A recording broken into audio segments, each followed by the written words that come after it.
Assalamualaikum warahmatullahi wabarakatuh. Welcome back to my channel, teman-teman. Oke, di video kali ini kita akan membahas mengenai adanya pengumuman dari Kemendikbud di tanggal 23 November kemarin ya, tentang adanya rencana seleksi guru untuk pegawai pemerintah dengan perjanjian kerja atau P3K. Nah, sebelum lanjut ke videonya, kalian jangan lupa untuk tekan subscribe, like, komen, dan share ke seluruh sosial media yang kalian punya.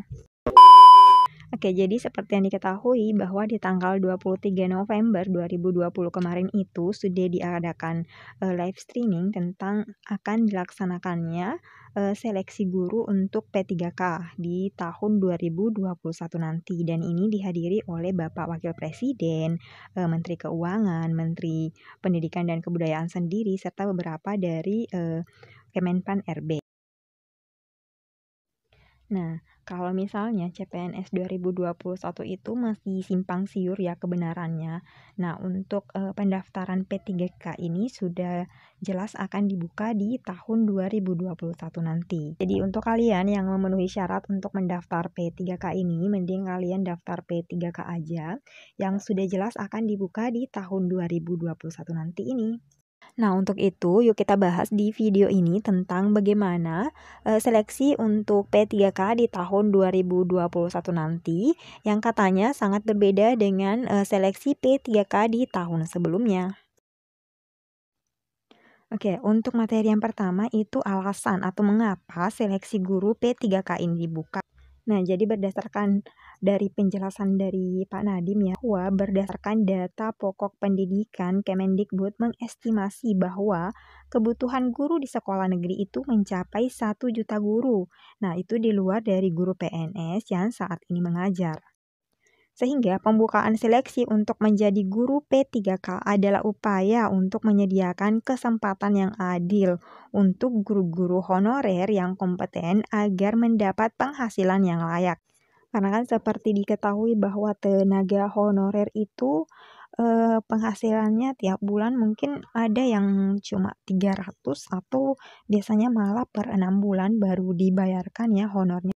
Karena kan untuk seleksi P3K ini, dia membuka kesempatan yang lebih besar utamanya untuk guru-guru honorer yang usianya itu sudah lewat dari usia 35 tahun sehingga tidak bisa mengikuti seleksi CPNS. Bahkan untuk usia yang misalnya 1 tahun sebelum usia pensiun ya, misalnya untuk guru itu kan 60 tahun, berarti di usia 59 tahun itu mereka masih bisa mendaftar untuk P3K ini. Nah, selanjutnya siapa yang dapat mendaftar dan mengikuti seleksi P3K ini? Nah, jadi untuk tahun 2021 ini pemerintah telah membuka kesempatan yang lebih besar ya dibandingkan dengan di tahun 2018 kemarin. Yang pertama adalah untuk seluruh guru honorer di sekolah negeri dan juga swasta yang terdaftar di data pokok pendidikan. Yang kedua adalah lulusan pendidikan profesi guru yang saat ini tidak mengajar. Nah, jadi bagi kalian yang telah mengikuti PPG dan memiliki sertifikat pendidik, kalian juga bisa mengikuti P3K ini walaupun kalian sekarang sedang tidak mengajar. Poin selanjutnya adalah apa yang membuat seleksi guru P3K kali ini berbeda dari tahun-tahun sebelumnya. Karena kan terakhir itu P3K ini diadakan di tahun 2018 ya teman-teman, kemudian direncanakan akan dilaksanakan lagi di 2021. Nah, apa yang berbeda dari tahun 2018 ini dengan yang akan dilaksanakan di tahun 2021? Nah, yang pertama di tahun-tahun sebelumnya itu, formasi guru P3K ini terbatas, sedangkan untuk tahun 2021 semua guru honorer dan lulusan PPG bisa mendaftar dan mengikuti seleksi. Dan semua guru yang lulus seleksi ini akan menjadi guru P3K hingga batas 1 juta guru. Dan agar pemerintah bisa mencapai target 1 juta guru ini, pemerintah pusat mengundang pemerintah daerah untuk mengajukan formasi lebih banyak sesuai dengan kebutuhan di daerah mereka.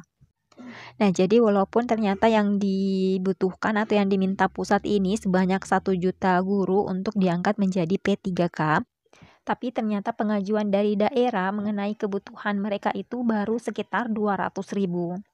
Jadi masih sangat jauh atau belum setengahnya malah dari kebutuhan atau batas yang diberikan oleh pusat ya tentang kebutuhan P3K ini.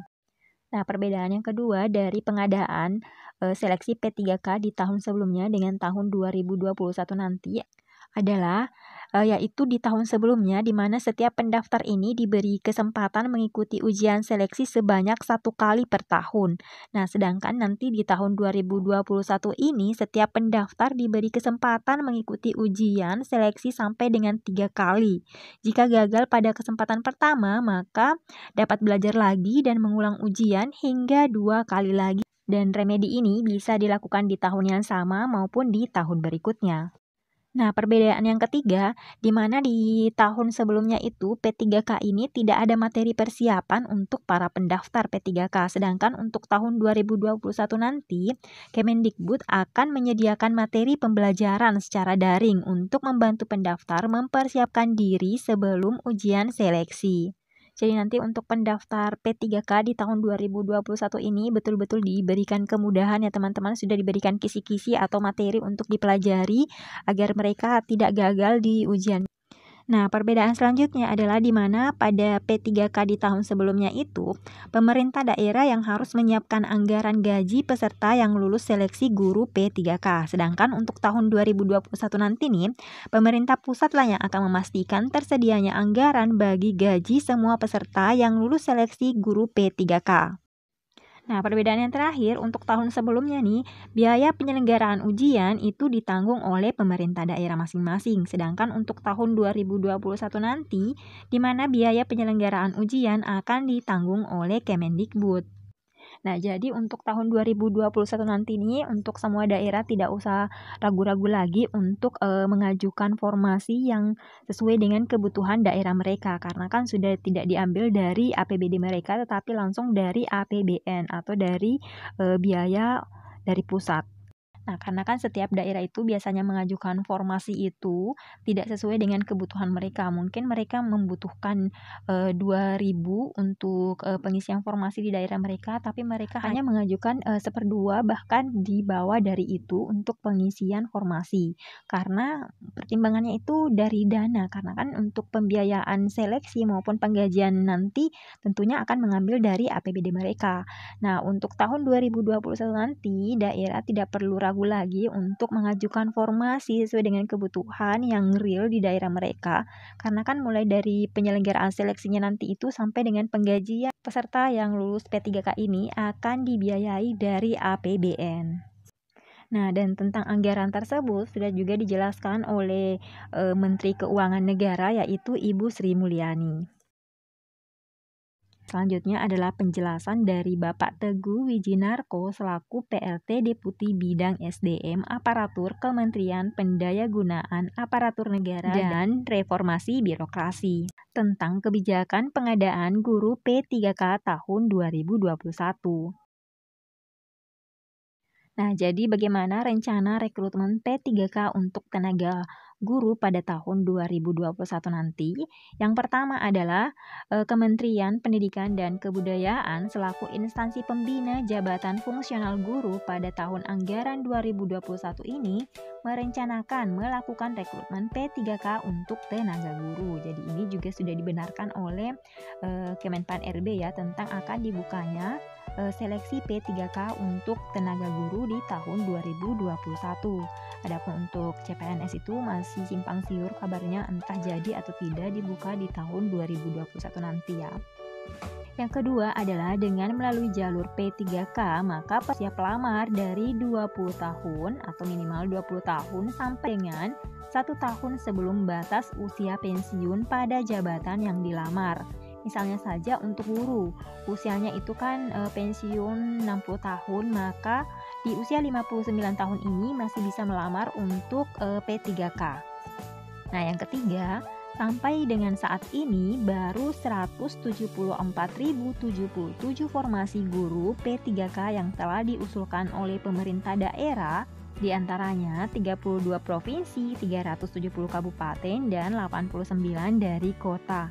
Jadi masih sangat jauh dari target atau formasi yang dibuka, yaitu sebanyak 1 juta untuk seleksi P3K nanti di tahun 2021. Nah, yang keempat, Pengajuan usulan untuk formasi guru P3K ini akan diperpanjang sampai dengan 31 Desember 2020 melalui aplikasi e-formasi Kemenpan RB. Nah, jadi untuk semua daerah nih yang masih kekurangan tenaga ASN atau P3K, kalian silahkan mengajukan sesuai dengan kebutuhan yang ada di daerah kalian. Kalian jangan ragu untuk memasukkan jumlah formasi sesuai dengan kebutuhannya, karena kan ini semua biayanya mulai dari seleksi sampai dengan penggajiannya nanti itu langsung diambil dari pusat atau APBN. Nah, jadi disinilah kesempatannya untuk di daerah-daerah tersebut dapat memberikan kehidupan dan gaji yang layak untuk para honorer. Jadi silahkan masukkan formasinya sesuai dengan kebutuhan di daerah kalian sampai dengan batas waktu di akhir tahun ini, yaitu 31 Desember 2020. Selanjutnya, Kemenpan RB akan memverifikasi dan menetapkan formasi berdasarkan analisis jabatan dan analisis beban kerja, serta juga mempertimbangkan data Dapodik Kemendikbud sesuai dengan peraturan perundang-undangan yang berlaku. Kemudian saat ini dalam proses perancangan sistem penerimaan soal ujian kompetensi dan sistem seleksi yang melibatkan Kemenpan RB, Kemendikbud, BKN, BPKP, BSSN, dan juga BPPT. Nah, terakhir, Kemenpan RB akan menetapkan peraturan Menpan RB sebagai dasar hukum dari pelaksanaan. Nah, selanjutnya masih dari BKN tentang kebijakan pengadaan P3K guru di tahun 2021 nanti ini yang diwakilkan oleh Bapak Suharmen selaku Deputi Bidang Sistem Informasi Kepegawaian Badan Kepegawaian Negara. Nah, kalau ini masih tentang rincian ya bagaimana cara pendaftarannya nanti secara online, yaitu yang pertama di sini pada prinsipnya ya pelaksanaan seleksi itu tentu saja tetap memegang prinsip transparan, akuntabel, efektif, efisien, dan juga terintegrasi. Nah, adapun untuk tahapan pengadaan seleksi ini, itu yang pertama mulai dari tahap adanya perencanaan, yang kedua pengumuman adanya lowongan P3K ini, yang ketiga pelamaran oleh para peserta, yang selanjutnya dilakukan seleksi, selanjutnya pengumuman hasil dari seleksi tersebut, dan yang terakhir adalah pengangkatan bagi mereka yang lolos ujian seleksi. Nah, adapun untuk tim pengadaan ASN ini atau Panitia Seleksi Nasional terdiri dari lintas instansi, antara lain ada dari Kemenpan RB tentu saja, yang kedua Kemendikbud, yang ketiga dari Kemendagri, selanjutnya dari BKN, kemudian ada juga dari BPKP, dari BSSN, dan juga BPPT. Nah, adapun untuk proses pendaftarannya nanti ini, pendaftaran untuk P3K ini akan dilakukan secara online, yaitu pendaftarannya melalui SSCASN P3K. Yang pertama itu peserta harus melakukan pembuatan akun, yang kedua peserta melakukan pendaftaran, dan yang terakhir pencetakan kartu ujian untuk selanjutnya mengikuti ujian seleksi P3K. Nah, adapun untuk proses pendaftaran ini atau data para pendaftar ini akan terintegrasi dengan yang pertama data para pendidik dan juga tenaga kependidikan atau yang ada datanya di Dapodik. Yang kedua adalah data kependudukan atau Dukcapil. Jadi berbeda untuk peserta CPNS ya, yang datanya itu hanya terintegrasi dengan data-data yang ada di Dukcapil, karena kan syarat untuk menjadi ASN itu adalah warga negara Indonesia. Nah, untuk P3K ini selain terintegrasi dengan data yang ada di Dukcapil, tapi mereka juga akan terintegrasi dengan data yang ada di Dapodik. Nah, kemudian untuk verifikasi data ini akan dilakukan oleh tim dari Kemendikbud sendiri. Dan seperti juga pada CPNS, di P3K ini juga akan dilakukan penetapan kebutuhan untuk passing grade untuk para peserta yang mengikuti ujian. Dan tentu saja yang dinyatakan lulus itu adalah mereka yang memenuhi angka passing grade itu sendiri. Nah, selanjutnya adalah bagaimana sih periode hubungan perjanjian kerja untuk P3K ini. Jadi untuk jangka waktu pelaksanaan perjanjian kerja P3K itu paling singkat 1 tahun dan dapat diperpanjang sesuai dengan yang pertama dia harus melakukan pencapaian kinerja. Yang kedua, kesesuaian kompetensi. Yang ketiga, adanya kebutuhan dari instansi tersebut. Dan yang terakhir, setelah mendapat persetujuan dari PPK. Adapun yang menyebabkan berakhirnya perjanjian kerja itu, yang pertama adalah diberhentikan dengan hormat dengan alasan yang pertama karena jangka waktu perjanjian kerja itu sudah berakhir. Yang kedua, ketiga atas kesalahan sendiri. Yang keempat, perampingan organisasi atau kebijakan pemerintah yang mengakibatkan pengurangan P3K. Dan yang terakhir, tidak cakap jasmani dan juga rohani, sehingga menyebabkan tidak dapat menjalankan tugas dan kewajibannya sesuai dengan perjanjian kerja.